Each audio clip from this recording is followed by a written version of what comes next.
all of us, we pray, we're still doing our thing, but we're sinning at the same time, right? That's right. And everyone has a struggle. And for some people, the struggle is pornography or That's right. visual addiction.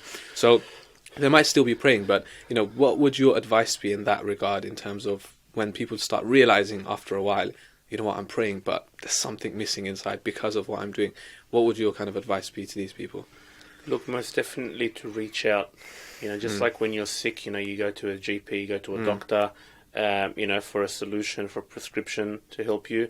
Most definitely reach out. Yeah. It's very important. One of the things that I encourage is having an accountability partner. Yeah. So a partner where you can reach out to, you can inform them, someone that's trustworthy, someone that you trust, not someone that's going to mock you or judge you. Yeah. This is very important. And it helps them along the way, so you have like small goals. So for example, someone might say after viewing pornography, I'm never going to watch it again, so this is called false quitting, but what tends to happen, whether it's with alcohol, with drugs, with pornography, they tend to go back to it because, it's a habit, it's an addiction. So, something so small as, for example, I'm not going to watch pornography today. And then today comes, and then, you've passed a little, burst of dopamine goes in your mind, you've achieved something, and then, the next day you say, I'm not going to watch pornography again today. And then the same thing happens, so now you're starting to get natural hits of dopamine, which is a feel-good hormone, which makes you feel good that you've achieved something. And before you know it, 1 day turns to 2 days, 2 turns to 3, 3 turns to a week turns to a month. Before you know it, you're 3, 6, months in, and you haven't watched it, and you're like, how did I do this for 6 months? But that's just because every day you said, I'm not going to watch it today. Small steps, basically. Most definitely. Small steps, but solid steps. So that's a technique, a practical strategy that I have with my clients. And that could be the same with anything as well. You can roll it out, with cigarette addiction, with any kind of addiction, alcohol addiction. Have those small steps, you got to make it practical. So like I said, with my wife and I, for example, and I tell this to my clients, most porn is consumed on your phone. People are consuming porn the most on their phones. So if you're consuming it on your phone, what tends to happen, people are consuming it in private places. You wouldn't see someone consuming porn on the bus. You'd see someone consume it in their bedroom, in the depths of the night. So for example, leave your phone outside. It's a practical step, right? Leave your door open.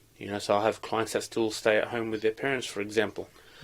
Keep your door open, right? So all these little small practical steps that actually help with creating a good environment, which is what we were talking about before. And slowly, people in this day and age, in every day and age, they need to be spoken to with love and compassion and respect. There was the story of the companion who went to the Prophet of Allah sallallahu alaihi wasallam, and he said, give me permission to commit zina. And it's a very famous hadith. Imagine, the people around him were like, shh. Yeah. What did the Prophet ﷺ say? He didn't say, do you know who I am? I'm the Prophet of Allah. Didn't you read the Quran? It's haram. No. The Prophet ﷺ said, come close. And then he was like kind of coaching him. So he was like, would you like this for your mother? And he said, no. Would you like this for your sister, for your daughter, for your aunt? And he said, no.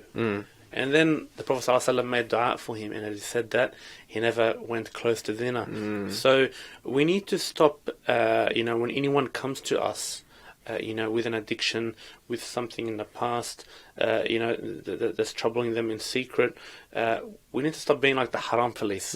People know it's pushing haram. them away further, That's basically, right. yeah. That's right. People know it's haram, hence they go to scholars asking them for a fatwa.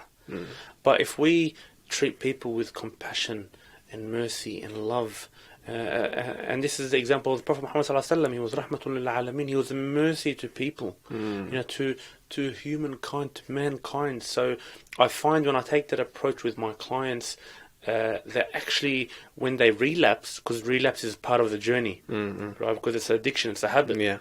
They're comfortable in reaching out to me. But if I was to tell them, how dare you? We've been working hard for 6 months, and what have we achieved? They wouldn't turn back to you. And Allah also mentions this, if the Prophet ﷺ was harsh towards the companions, they would have dispersed from him. So there's lessons to be learnt, from our leaders, to our scholars, to our imams, to parents, to teachers, to ourselves. We have to start treating people with respect, with love, with mercy, with compassion. And only in that way will people start opening up more. And when they do, they will be more comfortable. And if they're more comfortable, they want to be around you, which will be a good environment. And through the will of Allah Azza wa Jal, you will set them free from their shackles of addiction.